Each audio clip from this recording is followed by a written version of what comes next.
Welcome to the Deep Dive, where we extract the essential knowledge from your source material. Today, we are strapping in for a look at the future of ultra-luxury mobility, specifically through the eyes of Cadillac. Forget measuring status just in horsepower. Our sources suggest the new measure is really how effectively your car can reclaim your personal time and maybe enhance your wellness. That's absolutely right. The automotive world is sitting at this huge inflection point. Hmm. Electrification has effectively democratized extreme performance. When high horsepower becomes accessible pretty much across the market, luxury brands like Cadillac, well, they can't rely just on sheer speed to differentiate themselves anymore. Right. They have to shift the focus radically away from what the driver does and really towards the quality of the customer experience. Okay, let's unpack this then and figure out how they plan to solve that puzzle. Our sources outline Cadillac's solution through something called the Halo Concept portfolio. Hmm. And this isn't just a collection of, cool drawings. It's presented as a strategic framework built around these new high-value commodities: Hmm. autonomy, interior space, and well-being. Hmm.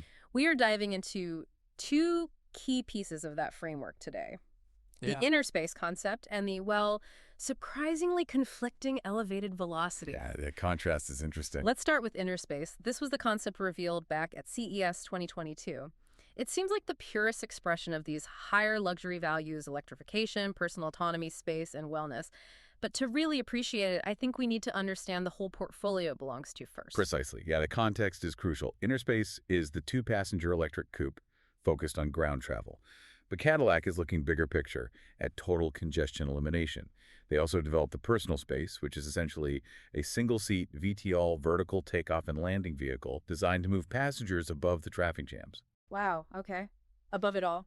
And then there's the social space, which is much roomier, a six-passenger vehicle meant more for collective relaxation or recharging. So they really are attacking congestion from, well, every possible angle. And the key to unlocking all this luxury, specifically in the inner space, is total autonomy, right? It's level 5. Yes, level 5 exactly, meaning absolutely no driver attention or intervention is required at all. There are no steering wheels, no pedals. The driver, really for the first time, truly becomes just a passenger. Okay. And what's fascinating here is how that technical freedom translates into a philosophical definition of luxury. Brian Nesbitt, he's GM's executive director of global design, framed it perfectly, I thought. He said they are envisioning mobility as an ally of wellness, giving customers the ultimate luxury, more personal time rather than taking it. Giving time back. That recovered time, that's the ultimate new commodity they're focusing on. So how did they translate this idea of reclaimed time into, like, physical reality? The design sounds incredible. Oh, it is. The interior basically transforms into a genuine luxury lounge on wheels. You get these large doors that open, and the entire roof panel rises up. It almost bows to welcome you in. The seats swivel outward, too. Dramatic entrance. Very. And every physical detail reinforces this idea that you are no longer obligated to drive. There's a love seat design inside, featuring these pop-out ottomans, so your feet can actually rest, or you can use them for storage. And technically, the designers had the freedom to create a really low-profile floor, almost like a sports car's. That's because the wireless battery management system allows the batteries to be spread throughout the vehicle, which maximizes every inch of cabin space. Right, gets the batteries out of the way of the passenger space. Exactly. And speaking of that serene experience, I read that even the vehicle's components are optimized for silence, like the tires. Yeah, the tires were developed with Goodyear, specifically for electrified vehicles. They feature something called sound comfort technology. Way. It's designed specifically to cancel out road noise, making sure the ride is, whisper quiet. And this feeds into the whole luxury narrative of environmental responsibility, too. Those advanced tires use things like soybean oil and rice husk-based silica, replacing petroleum-based oil. So the luxury of inner space is built on comfort, sure, but also technological advancement and this visible commitment to sustainability that kind of permeates the material choices. It's a fantastic vision. Seating control for total relaxation. Yeah. But that raises a critical question for me. If the future is all about the autonomous lounge, where does that leave the traditional performance customer? The one who still loves the exhilaration of the hands-on driving experience. That's exactly why we need to move on to the elevated velocity concept. It's Cadillac's answer, or potential answer, to maintaining that performance heritage in an autonomous future. And honestly, it is a complete physical contradiction. How so? Well, it takes the brand's iconic V-Series performance muscle, the kind known for shredding tires, and puts it on this lifted, rugged, all-terrain chassis. It's got huge 24-inch wheels. It genuinely looks a bit like a luxury Mars rover that could, theoretically, go 200 miles per hour. Wow. Okay, that is a contradiction. But the defining feature here, the core idea, is choice. You, the customer, decide if you want to be in control or let the computer take over. Choice.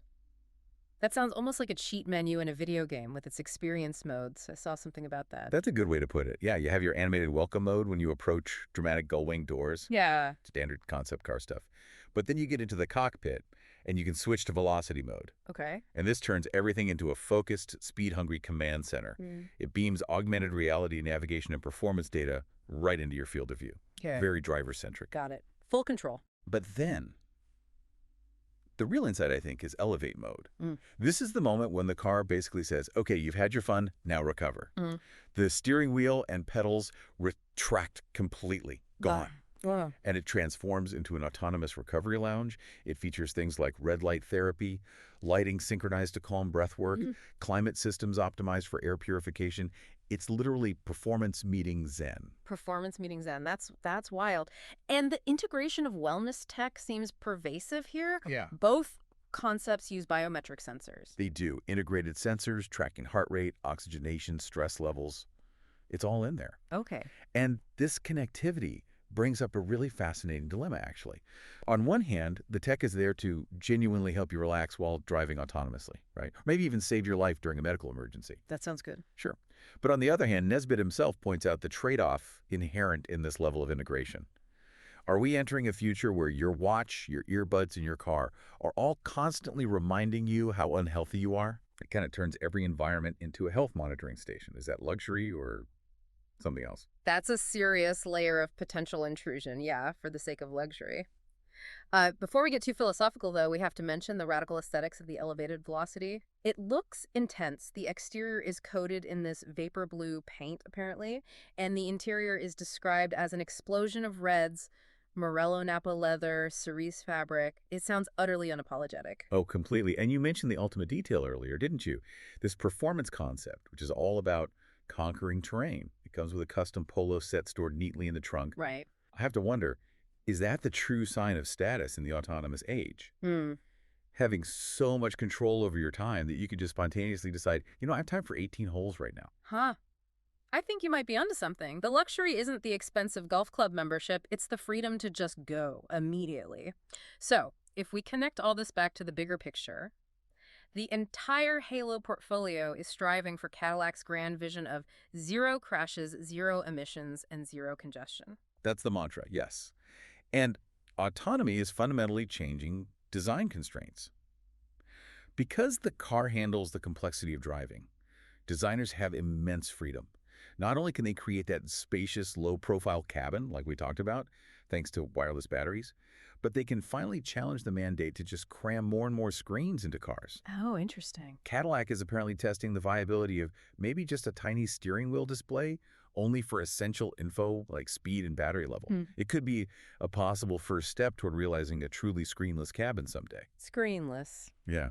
That would be a change. Ultimately, then, you really see the central challenge crystallizing here. When electric cars can deliver, 615 horsepower in a relatively mass-produced SUV, luxury just cannot rely on speed alone anymore. Exactly. We must pivot entirely to the quality of the experience, the maximization of personal time, and the total optimization of well-being. That's the frontier. And the sources really show these concepts, the time-recovering inner space lounge and the dual personality elevated velocity. They're Cadillac's way of soliciting feedback. They're testing the waters with you, the potential future customer, to see whether you value buying back time more or maybe buying back control. So what does this all mean for you, listening? It brings us to our final provocative thought for this deep dive. If time and wellness truly become the ultimate luxury commodities, and our cars, our watches, our headphones all become integrated health monitors, constantly tracking our stress and everything else, will being able to momentarily disconnect from all that data, will simply being able to drive your own vehicle without any automated intervention, will that become the final, maybe the most expensive luxury of the 21st century? That is a powerful question to sit with.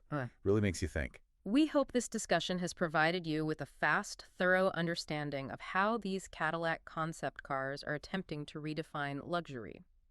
If you want to dive deeper into the ideas and concepts like inner space and elevated velocity, you can explore the sources we use. They're linked in the description below. And if you appreciate the way we break down dense material like this, please hit that follow button so you don't miss our next deep dive. Yeah, we appreciate that. And finally, if you feel like offering us a little appreciation for the hard work that goes into this, there's a link below where you can, if you like, buy us a coffee. Thank you so much for listening, and we'll catch you next time.